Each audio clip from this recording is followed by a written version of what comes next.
Hello and welcome to Dungeoneered, a podcast dedicated to discussing Dungeons and Dragons. I'm Aaron. And I'm Josh.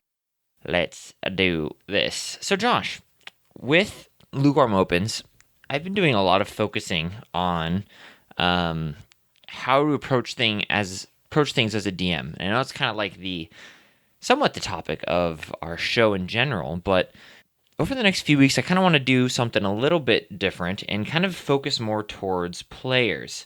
And I thought it would be really fun to actually make and build a character in each other's world. So for some of these Lukewarm Opens, I'll build a character in your world. Like, we'll just kind of walk through what our steps look like, and then you'll build a character in my world just to, like, do it on camera and, have it recorded. I don't want to do that this week, though, because it's kind of a lot, and so I kind of wanted to see what your opinion was on doing something like that first, because it is we've quite done a bit, stuff like that before. It takes a long time to make a character. What was that? We've done stuff like that before. Yeah, but, we haven't, we really don't have... I've never made a character for your world on the podcast, and you've never really made a character for my world on the podcast. I'm pretty sure we did, but sure. I mean, I think we've done stuff that's we've gone through concepts of what we do when we make a character, or a thought process about what we make a character, but I don't think we've, and I might be completely wrong, but I don't think we sat down and made a character, names, gone through kind of what our backstory is and what it looks like. Yeah. Chosen classes and races. I know we've definitely done this is my thought process when making a character, but I don't think we've ever actually done that. So I think that'd be fun to do. But that might take a really long time. So I'm not sure, what your thoughts are for that going forward. If you want to do something like that, or if not, that's cool too. But I think it'd be fun to learn a little bit about each other's world a little bit more, and then make characters kind of in each other's world, actually officially make characters. But for this week, what I wanted to do is go a little bit over again / more so player expectations. When you're playing, what are your expectations? And when you're playing at a table, what's your expectations, and what's your expectations for players? Because I think that gets lost a lot, and I think it's a good subject to talk about. So when you're playing, what are your expectations for the game? And when you have players at your table, what are your expectations for the game?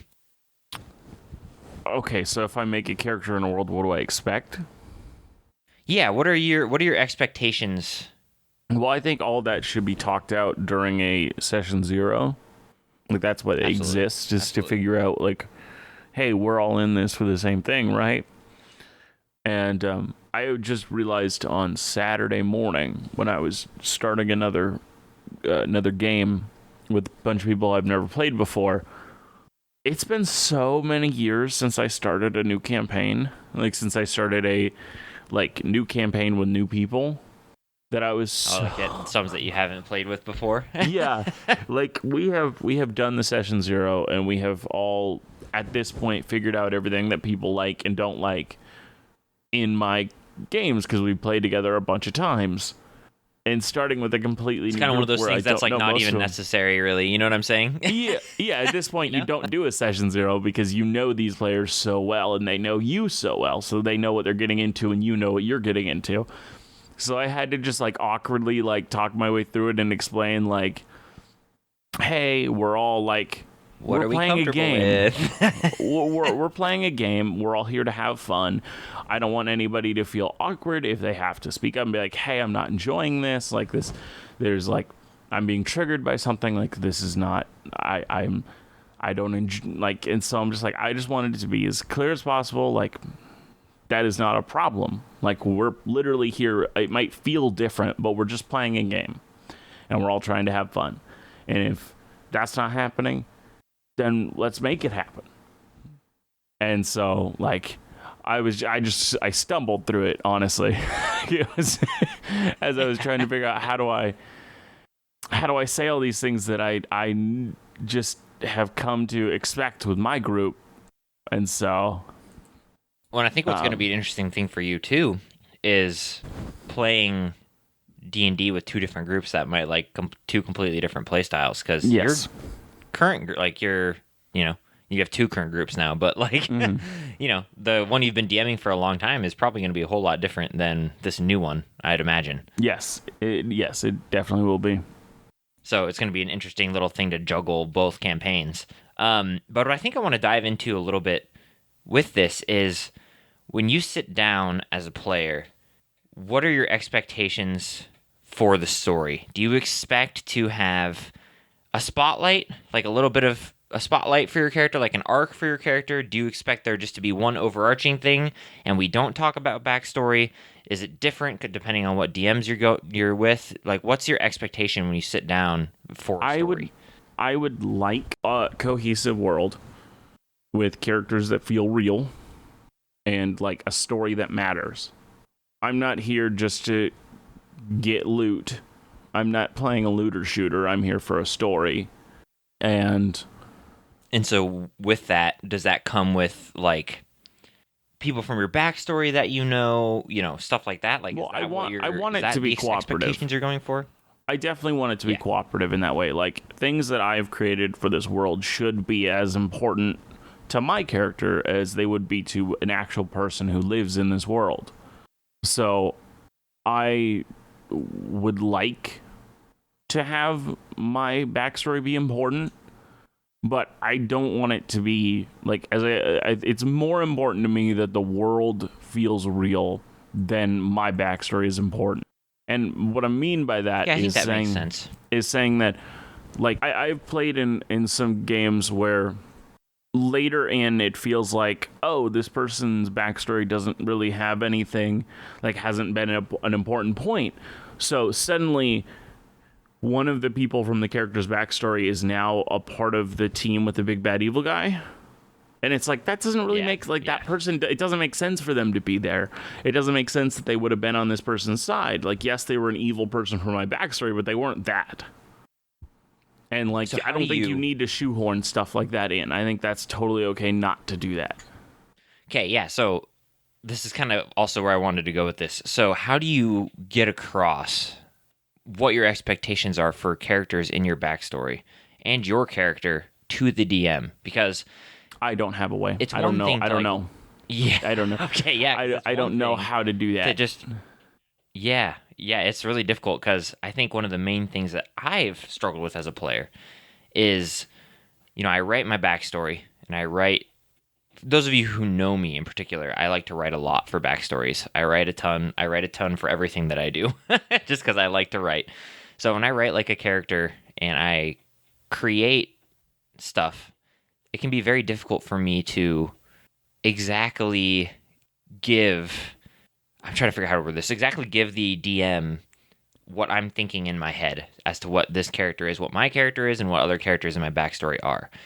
So I've started to learn, especially, I haven't been a player in a hot minute though, but especially like towards the end of my playing stint in our little groups, kind of I've started to learn what I want and how to express that to a DM, because sometimes I'll make a character and they come up in the session and I'm like, that's not at all who I thought it was, right? And I think it's like it's not at all what I was. That's not what I had in my backstory. Yeah. Yeah. Well, it's not even necessarily that's not what I had in my backstory. It's just that wasn't what I had in mind, because I wrote this person my backstory, but I didn't necessarily articulate exactly what I wanted within. That's why before I bring anyone in from a backstory, I always try to ask like a bunch of questions to the player. Like, I want to know who they think this person is before I bring them in as someone that they're not. Yeah, and I think it's really important too, as a player, is to be really, really flexible, because even in the shows like Critical Role and stuff like that, you always hear people, when it's their little story arcs and they're meeting with their parents and they're like, they're not at all who I thought it was, but I'm totally okay with it. So, I think you have to go in with you that have to as an know expectation and understanding too. It's a mutual storytelling thing.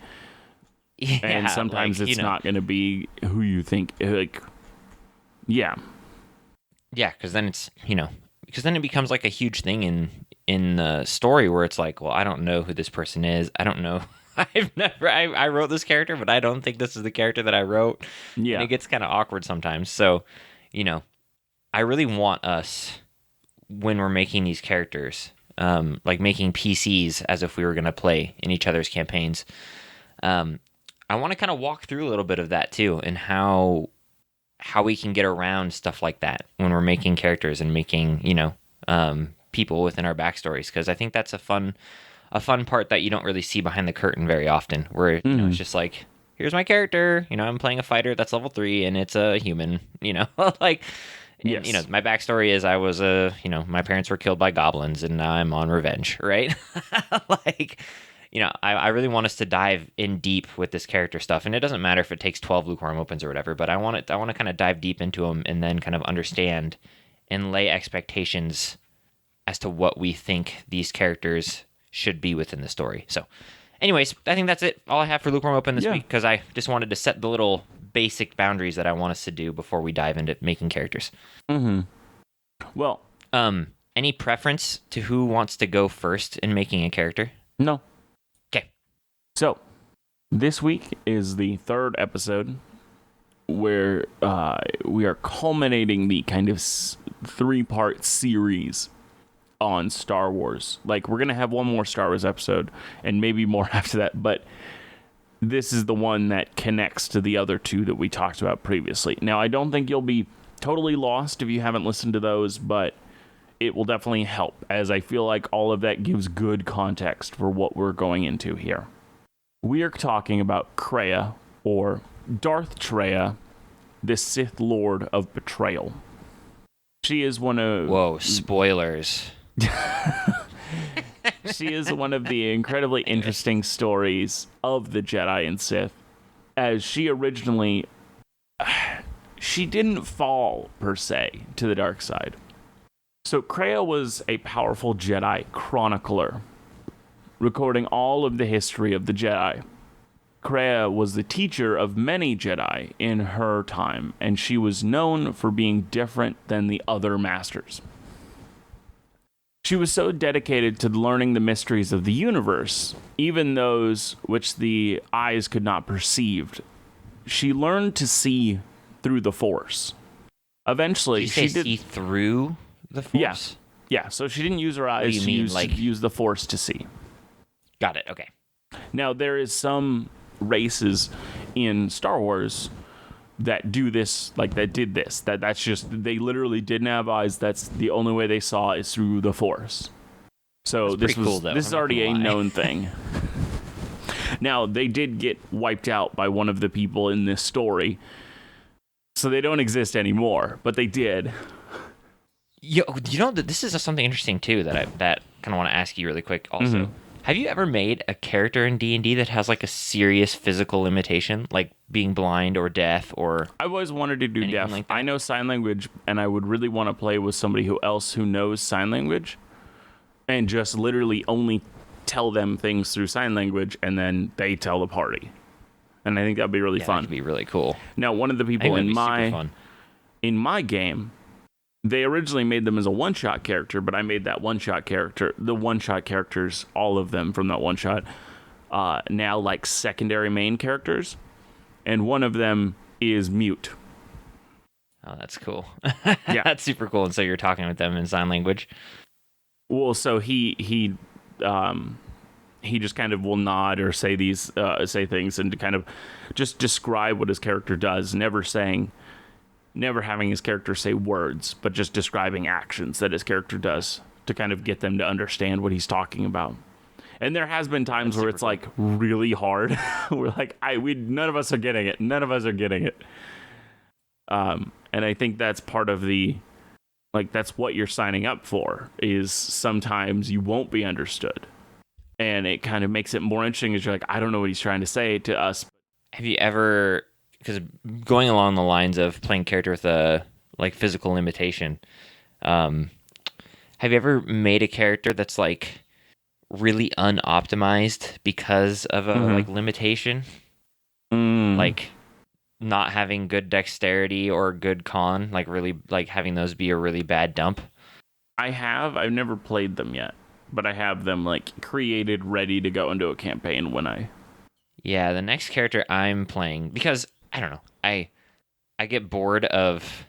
I really like min maxing, but I get bored of it really quick because I just move from one thing to the next if I min max, and so I've made a character who's like has hardly any physical stats, and it's all like wisdom, intelligence, and charisma, and their other stats are kind of their dump stats.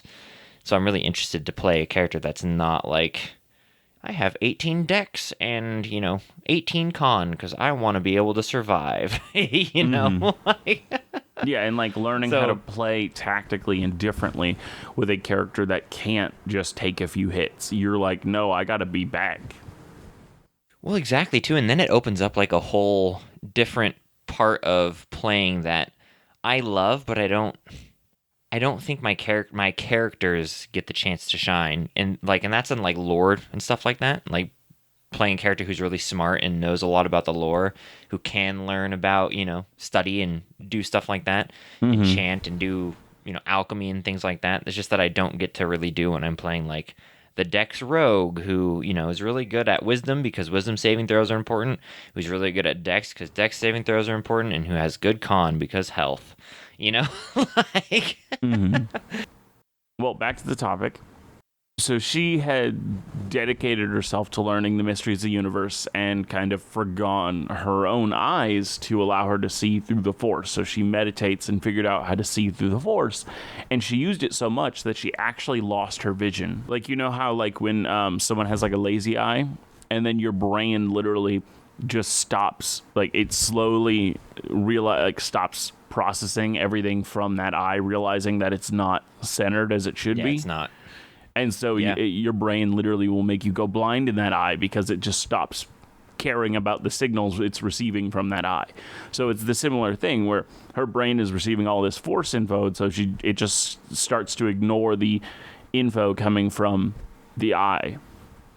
Now, she has said, and she is powerful enough, that if she wanted to, she could correct her vision, but she never cared to. She saw more as seeing through the Force than she ever did with her eyes. Now, as a teacher, she asked her students many questions about the concept and nature of true power, whether it was from the light or dark or neither, and how one gained it. She asked these questions in hope of leading her students to think critically about the world and discover what she believed about the Force and power for themselves. She became known for these conundrums, as her fellow Jedi and apprentice called them. One of her students was the gifted Jedi, Revan, who found her conundrums resonating with him, but he doesn't see them as Kreia fully intended. Eventually, Revan left Kreia. Seeking to continue his education, he sought other Jedi Masters to train and get as powerful as possible. Then, as we've talked about in the previous 2 episodes, the Mandalorian War began against the Republic. The Mandalorians were slaughtering thousands of innocents, and Revan went to the Council saying that we need to do something, and the Council said no. Revan, in turmoil over what to do, went to his former master, Kreia, for counsel. She urged him on, saying to go, for she saw his destiny there. And after this, Revan blatantly betrayed the Council and led many Jedi with him to face the Mandalorians. This was a turning point for Kreia, too. Originally, her teachings were seen as quaint. But as Revan went against the Council, taking many of her other students, too, they were starting a path for Kreia, where she was on thin ice with the Council. But she didn't change her ways, and kept teaching as she had. Revan, eventually, as we talked about in our last episode, turned to the dark side, becoming the Sith Lord.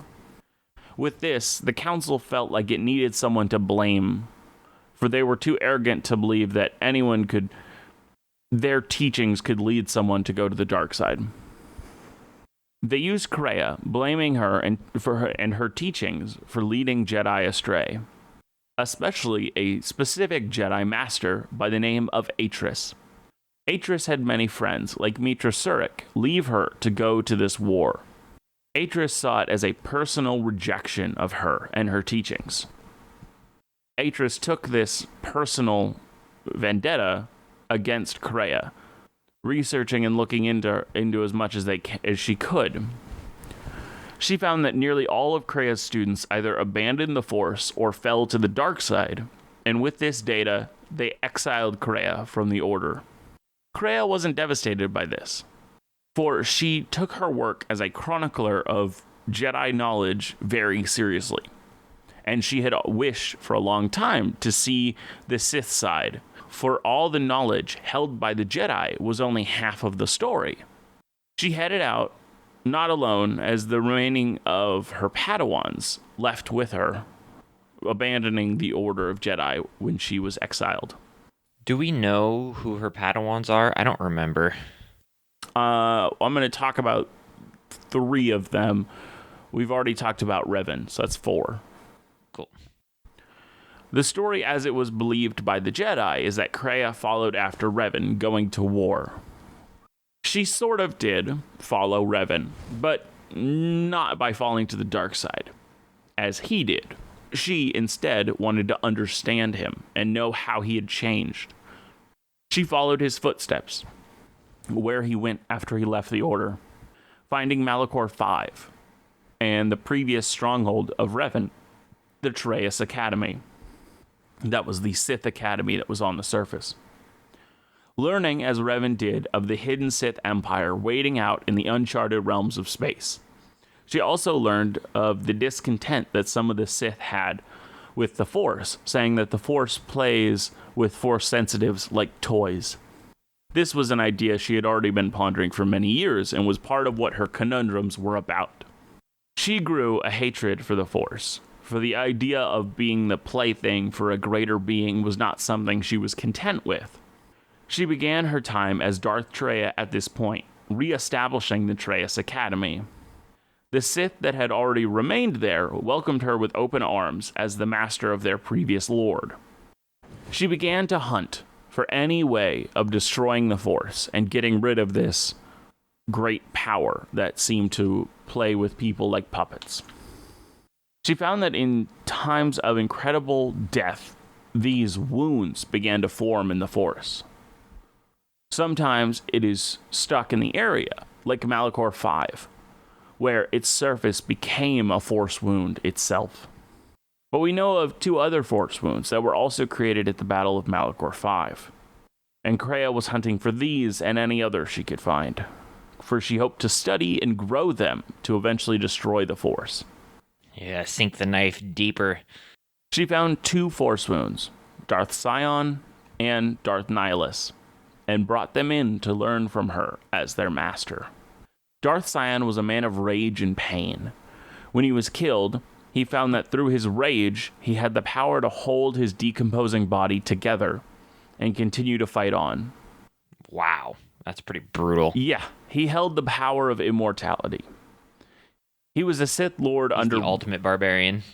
He is. He was a Sith Lord under Revan and followed Kreia as his teacher. He actually is, now that you say it that way, that's actually incredibly accurate, as part of his problems is that he was just, he was always angry, he was always raging, and... He's a zealot barbarian, man. He just can't die. He really was. As long as he's raging, he still has 1 hit point. Now, the second was... Darth Sion was a Sith Lord under Revan and followed Kreia as his teacher. Now, Darth Nihilus was made at Malachor 5. He was there at the destruction, and his loss and longing for those who died created an incredible hunger inside of him, which only grew and grew. His hunger was only satisfied for a short while after he consumes the life force of another. Together, all 3 of them became known as the Sith Triumvirate. Kreia taught them many things. She even taught Darth Nihilus how to not just consume one person, but to consume worlds, killing everybody on the world through his powers of absorbing the Force. That is really, really messed up. Now, you can... Kreia, as I said, is a companion in the Knights of the Old Republic 2 game. You can push her on this and try to ask her about her history and how she knows these lords of the Sith, and she'll say, "What do you wish to hear? That I once believed in the code of the Jedi, that I felt the call of the Sith, that perhaps once I held the galaxy by its throat, that for every good work that I did, I brought equal harm upon the galaxy, that perhaps what the greatest of the Sith Lords knew of evil, they learned from me." And that last line, this is the time that she is teaching the greatest of the Sith Lords the evil that she knew. Jeez. This eventually fell apart, as all Sith treaties seem to. Kreia was the only one going for the death of the Force, and in the end was betrayed by her cohorts, who learned much from her, but saw no reason to keep her around after they'd learned what they wanted. Even though she was stripped of much of her Force powers and abilities, but left barely alive by Nihilus, she still fought back. She wouldn't be thrown aside easily. She needed to destroy the Force, even if it killed her to do so. In her weakened state, she found another Force wound, one that was also created at Malachor V. A Jedi who was at the devastation, but didn't turn to the dark side like everyone else. She was different. She was the general who gave the command to launch the super weapon, which killed many from both sides of the war at Malachor V. When she experienced all the devastation and the reverberation of all the death through the Force, she subconsciously realized it would destroy her. Her subconscious cut her off from the Force to prevent her from receiving the devastating noise of the deaths. This character who cut themselves off is known as Mitra Surik, better known as the main character of Knights of the Old Republic 2. Now, the rest of Kreia's life is kind of the events of Knights of the Old Republic 2, and I don't think I need to spoil that. That game is fantastic, and I think you should play it. So I think I'm going to leave it here, but say that in the end, Kreia is an incredible masterful Jedi. At one point, she loses her hand, and still, in her most powerful form, even with a lost hand, wields 3 lightsabers telekinetically. She is incredibly powerful and an incredibly interesting character, and I think we should create what I specifically titled this episode was creating a good alignment villain. Because I don't think she ever saw herself as evil or as a villain. What she is trying to work towards was the death of slavery is probably how she would see it. She saw the Force as a puppeteer or a slaver, and she was freeing the world from it, or trying to. And I love that. I love villains that think they're good. That, their alignment is good. They are not evil. And I love that dichotomy. Yeah, their alignment to them is good. No! I think her alignment would be good. I don't know. Boy, in D&D terms, I don't know if her alignment would be good. Or even lawful. Well, so I do. So Definitely I do. not lawful. My good and evil in D&D terms. Good is, evil is I will do what's best for me, and I don't super care about what it takes or what the repercussions are. I will do what's best for me. She never did that. Yeah, but her my thing version is of evil trying is so to do much different than that. I know. Her whole thing is I'm trying to do what's best for the world. And that is very selfless. Because, Thanos in Marvel series is, bad. Also but good. He's not doing what's best for him, but he's also good. Evil. He's also a good aligned character. I don't know, man. I think... No, he has much better... his reasoning is a lot more thought out and well worked in the comics than it was in the movies that we got. I mean, even still, his reasoning in the movies is still trying to save the world and the universe. Yes. But It's we have a shortage and we need to fix it. Yeah, but like that's still pretty messed up. So I feel like I don't know. I think it's really difficult to set alignments, and I think this would be a fun thing to talk about in our Lukewarm Opens too when we make characters. Is I think it's really hard to categorize alignments, which I think most people do. It's just like, what's the difference between good, neutral, and evil in D&D? Well, I mean, it's pretty, because like doing things for yourself and for your own good could also be a good alignment as well as an evil alignment. So, as well as a neutral alignment. So I don't know. I think that's why I like to play evil characters, because my form of evil is more, I'm going to do what's best for me and the people I care about. I don't care whether it's good in the end type thing. Yeah, and I would picture that as someone who's more like, probably like true neutral or chaotic neutral, because they're not really, I guess I could say lawful neutral because they're following their own law.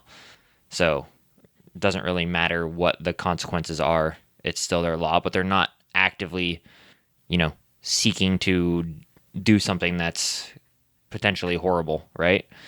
They could be, though. They could, but, Whereas, like, to me, like an evil character, like a lawful evil character, is like somebody like Darth Vader who, like, I don't know, uses the laws and codes of a empire to, destroy stuff and to bring things under, command.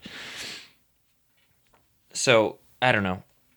I think, again, it's really hard, though, to, like, objectively pin down what evil and good are in D&D. In real life, but that's beside the point. So, I don't know. I think it'd be really fun to create a character. There's no gray in real life. Come on. Yeah, there's no That's gray purely fictional. Yeah. That's purely fiction. Yeah. I don't know, but it's a fascinating thing, and again, we should definitely dive into it when we make characters, because I think that's a really fun thing to do, because one person's version of, well, I made a morally good character is not necessarily the same as somebody else's version of it. So, but anyways, I think it'd be really fun to make a good character who is evil, I guess, or like a character who's good, who thinks they're doing good but isn't doing good, or who is doing good but going about it the wrong way. Things to the ways. Yeah. They're willing to do evil things to get the good. Yeah, and my first immediate thought was somebody who's just trying to get rid of the gods completely. Like, just completely end, like in our current world, just trying to end all of it.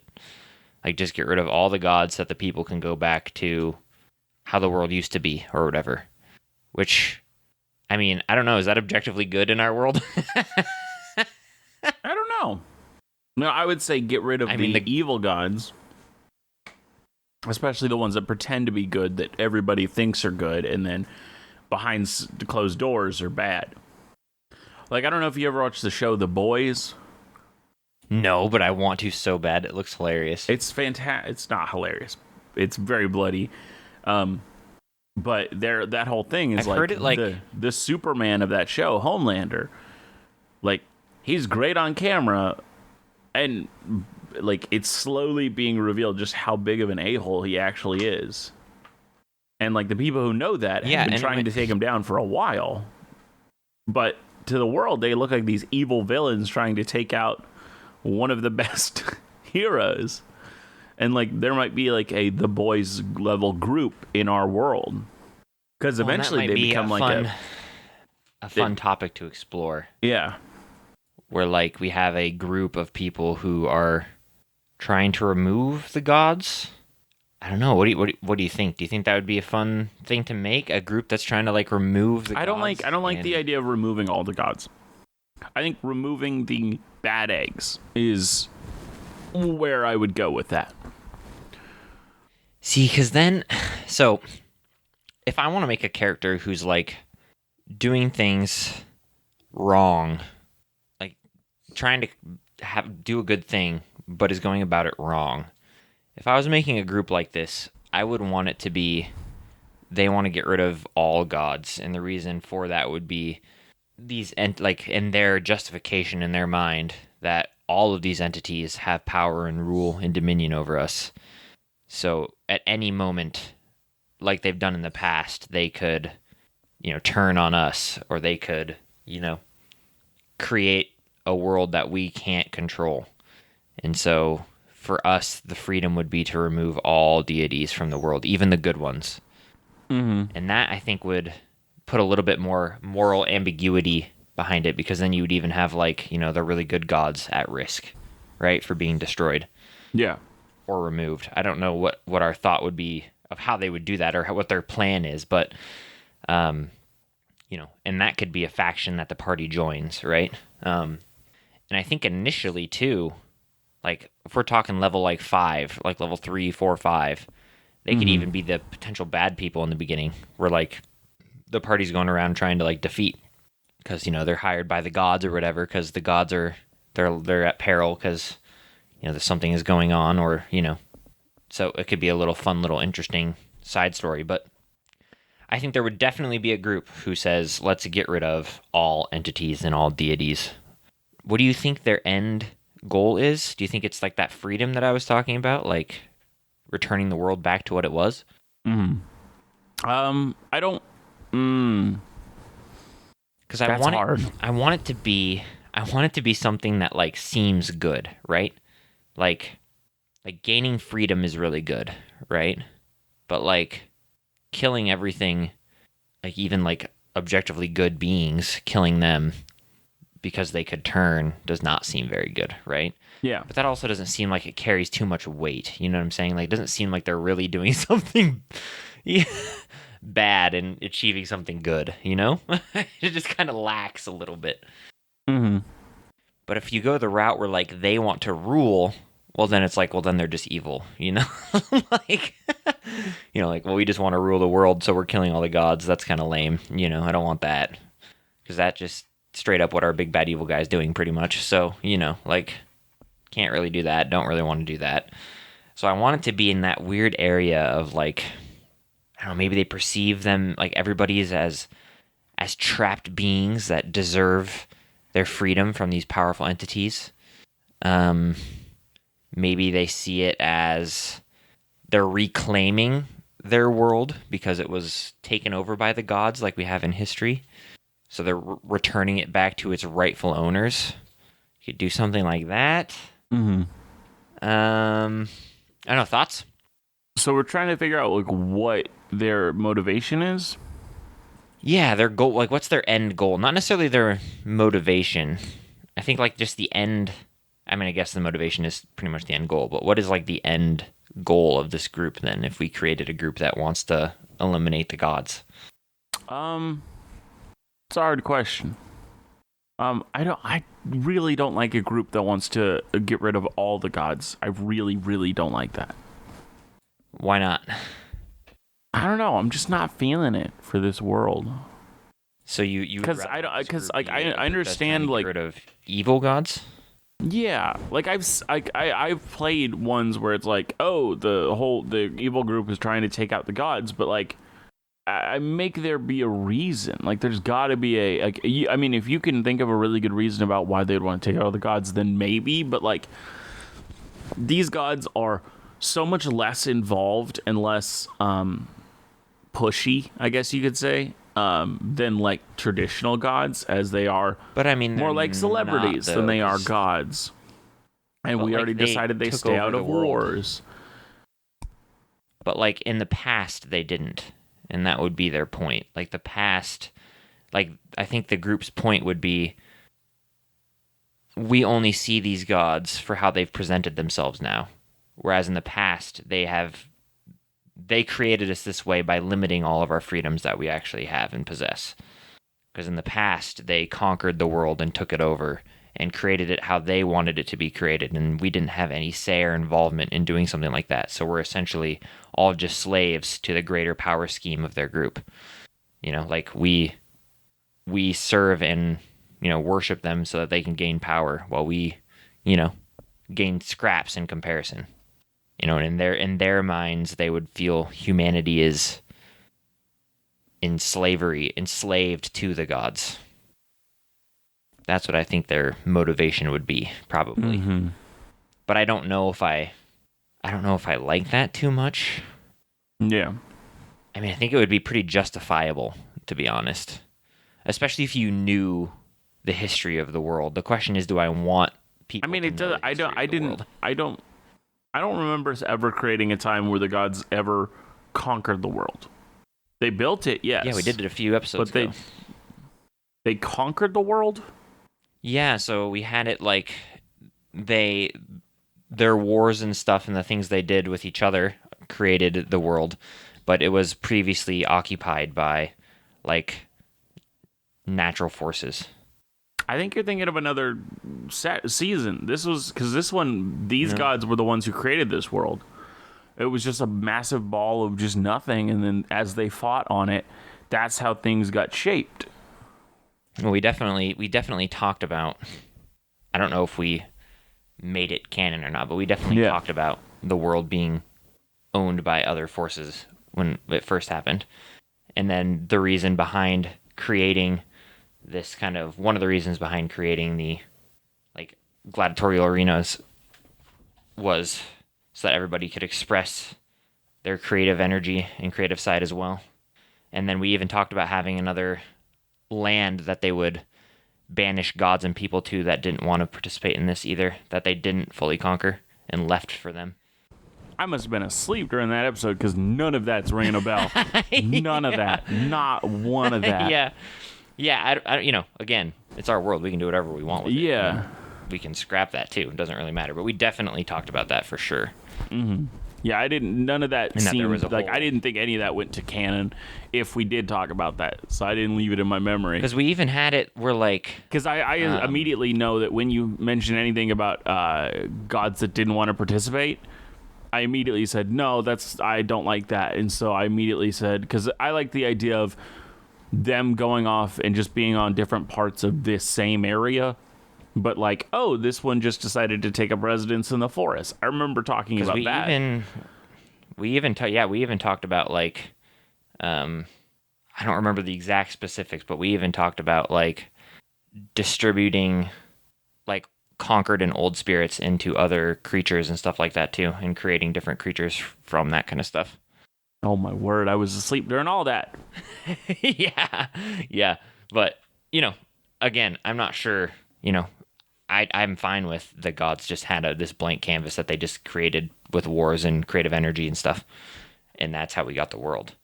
But even still, even if we did that route, I could still even see a group saying, well, we had no... Yeah, I could see... I mean, I would probably laugh those people out of the room, but I could see people doing that. Yes. Yeah. I mean, it depends, if their perspective is, we had no say in we had no say this was created or how our world works. How we dictate our lives now, But I also feel like that would be a really hard thing to get anybody to join because it doesn't matter how angry or how, like, a part of the ruling or creation of the world that you want to be, these are freaking gods. What could you do against that? Like, that would be a hard thing to get anybody to go on your side for. I think what it would be is probably, like, if we look at, like, if I go to Critical Role, for example, and we look at, like, the Age of Arcana, where, like, people don't need gods anymore to rule over the world. We can do it ourselves. Right? We don't need their guidance. We don't need their power. We don't need them ruling over us anymore. We can do it ourselves through magic, through, sorcery, through study, through, humanity's ingenuity. So we don't need it anymore. Right? So I think that's probably what they would do. I don't think it would be like it wouldn't be like a war. It would just be them developing their stuff so that they don't need to even engage with that. Mm-hmm. Yeah. And then, like, I don't know how the gods would... Okay, how about this? How about this? We'll have that group, like you said, that talked about conquering and, like, all of these things. Like, hey, But that's because this group has discovered ancient civilizations now buried of, like, highly magical societies and highly engineered societies that have been long since buried because they got too self-reliant. And some of the gods took them out, and that they're like, this is not okay. We're not just waiting for you to decide we're too powerful and then wiping us out. Yeah, because I think logically, if a society in our world in particular started to get really self-reliant and technologically advanced, that the gods would probably do something, because they would probably start losing power. Mm-hmm. Not necessarily because they thought like they were, in trouble, immediate trouble or anything, but like if all of society was turned into, the age of Arcana, so to speak, right? Then the gods would be nothing, Yeah. And in this world in particular, because, we've kind of decided that they made this whole entire thing, as a way to get power and a means to get power. Mm-hmm. So they could kind of I'd see them getting worried and upset about it. Yeah. But at the same time, I'm still not sold on making this group. I still haven't sold myself. So let's just make let's just make the societies that were destroyed. The group feels gutless, and I think that's what your problem is. It just feels gutless. Like it's just like I can see it easily working out, but like it just feels really. Let's decide the society. These societies, if they did get too self-reliant, who did something about it? Because there's certainly good gods that would be like, no, let's not hurt them. Right. Who is doing this? Yeah. So if we. Man, is it a group thing? Question. Is it one god who did these things? Is it multiple? Is it like a group of like a Sith triumvirate? Boy. And if they did this, like, did they get, if they did this, did they get like in trouble? do we talk about like, is this where we introduce like our demon problem that we were talking about? Or like maybe this is like where demons first arrived a little bit? If we could maybe do something like that, because the god we have, our big bad evil guy, is trying to like bring the demons in to like destroy things and under his control. I think I know what the demons are. Okay. Demons are the troubled, angry souls of those killed and scorned by the gods. Oh gosh. Wow. So they're not traditional demons, but they look like traditional demons, and they're what they originally and actually are just souls that have been scorned and killed by gods. So pretty much they're the souls that didn't get to go to heaven. Oh man, that's brutal. That is brutal. And so he wants to open up a portal to wherever they got sent, whatever abyss or hell or whatever they got sent to, and bring all of them back to kill the gods. Man, I love it. Honestly, I love it. And I think that's more of a we have to make plan that place. B. Yes, we do. I think that's more of a plan B. I think his plan A is become the champion, be the best god, be the greatest top god. And I think he won't like engage this plan until like somehow it comes out that he's doing this. Maybe he gets violent on another god or something and realizes he's not going to be successful, and he begins this completely going rogue and trying to release all hell upon the world. Yeah, I think that's kind of what I want to see, where it's like he's tried, like we talked about, he's stuck at 6 for forever, like he can't reach America's next top god, so he's going to reach make into it his work pocket to do some other things. But I love the idea of demons are just like demons or devils or whatever we want to use are like the tortured souls that were like left by the gods, that like were rejected by the gods, or like like just not part of the they weren't allowed in heaven. Like that a lot. Boy, I mean, that opens up so many weird things. Like I know, and I love it. Then like, do they like accept people into the heavens based on what? Like, just No, I think it's literally everybody else is okay and allowed in heaven, except for those killed by a god or those abandoning the god's ways, like the ones who say, I'm not gonna be a part of this game.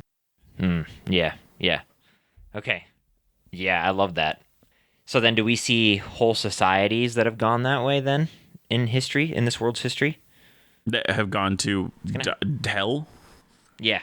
Yes, I think when they grow self-sufficient and try to be without gods, the gods slaughter them, and it just gets written off as like that's like an Atlantis story, like it's the lost city of Atlantis type thing. Like it was a horrible happenstance, but who knows what happened to that city? Maybe their scary magics got too powerful and they killed them. It destroyed them.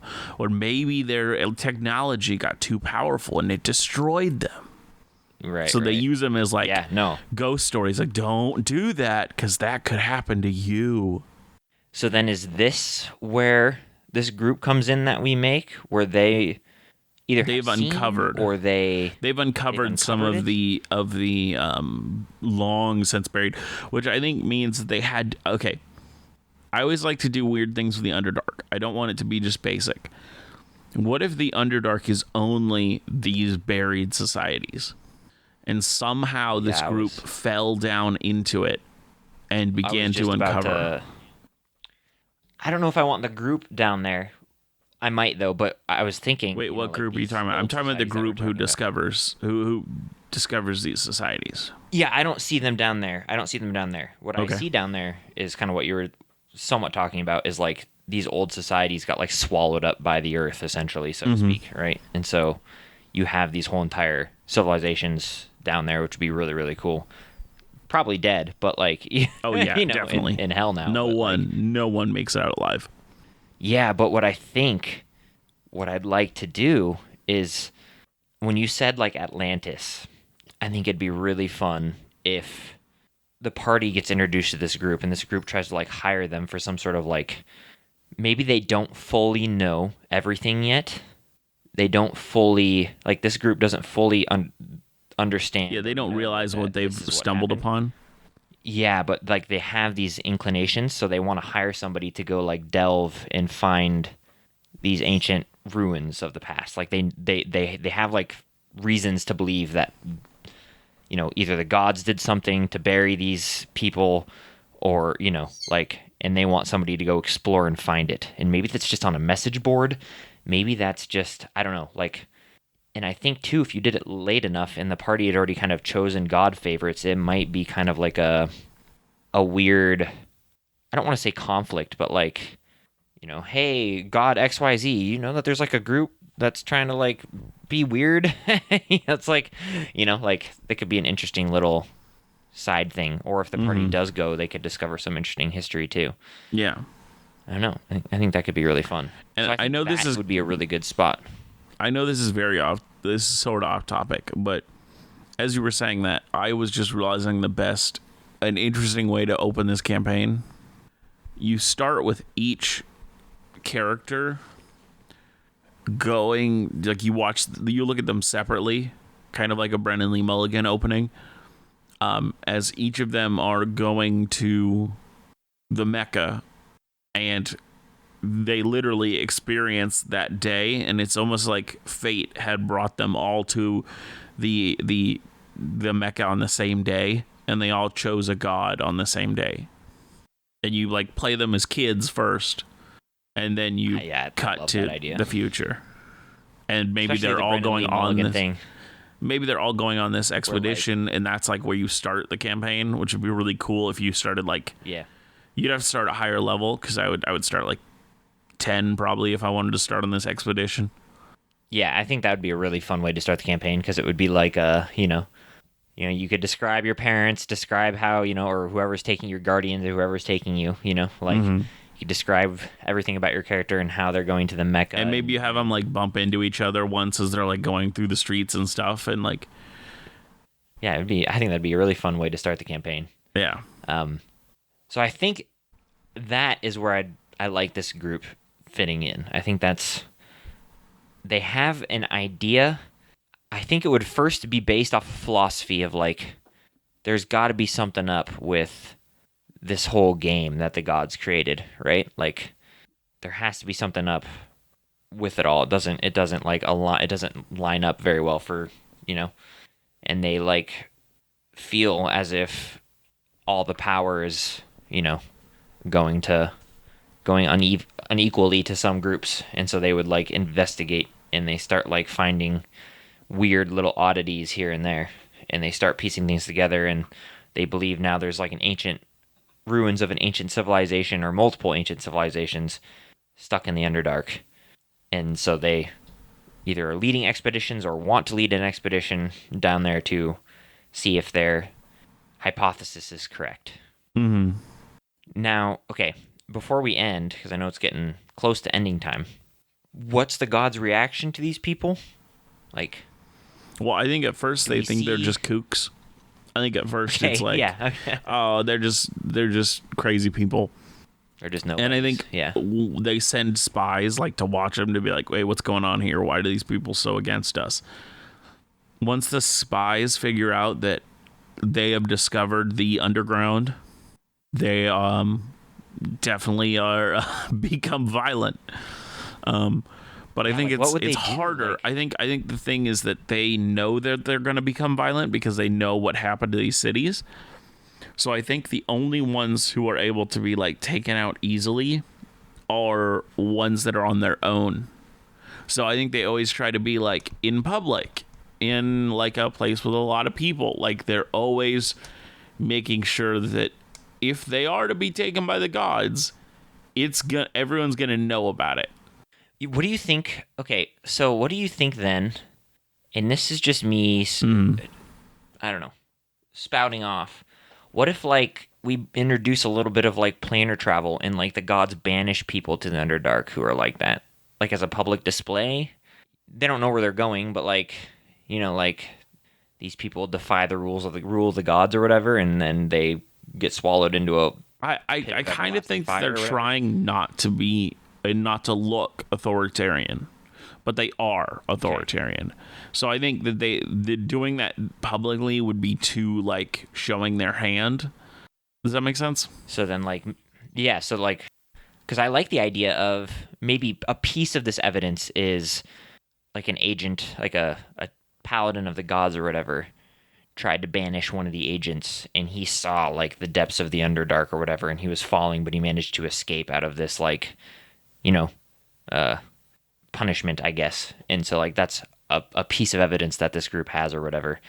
Because I think it'd be fun if like, even if you go down there today, there might still be folks that are alive, not from these old societies, but like who have been punished or banished down to the Underdark.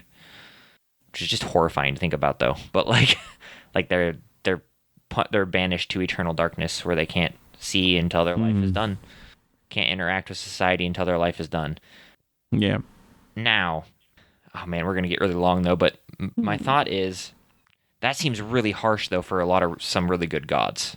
So is there pushback to that? How did that come about? I think there's definitely like, pushback. If we went that way, but I think there is enough of a like I don't know if we're gonna like if there's actually been like major problems yet for this oh man, what do they call a bunch of gods? Pantheon.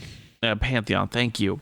I don't think that there's been major. I think I don't know if we haven't created anything, but I think if there was ever a moment of like major problems, like I think the good gods would have to just accept that this was a necessary evil, and maybe like they don't even they just would rather not be told about it. They don't want to know because they know at times it has to be done, but they don't enjoy it. They leave it to the deity who's in charge of that kind of thing type. Yes, as part of like even as part of their contract, maybe. Mm-hmm. All right. Cool. I think, boy, we opened up a whole can of worms, though. We're going to have to do some serious exploring about it. Well, That is it for episode 96 of Dungeoneered. Thank you so much for listening. And if you listen to us on any podcasting apps that have ratings and reviews, we'd really love it if you would write a review of the show. Let us know what you think, and it really helps us get attention drawn to our podcast on different apps. If you'd like to write to us, you can write to us at dungeoneer@hotmail.com. We'd love to hear from you if you have ideas for topics, Lukewarm Opens, anything in between. If you want to talk about just cool things you made, we made, that you used, we'd love to hear it all. Anything else you can think of, Aaron? No, I don't think so. Okay, well, as I always say, always remember to be the sharpest barrel in the bunch. See you next time. Gosh, I was like, I made it through the first one, but can I make it through the second? That is the question.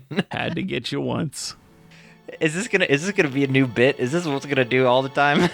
Am I just like, what happens when you gotta say bye, man? Our outro is only so long, but there's an audio that's gotta be playing right now. Bye. Okay, bye.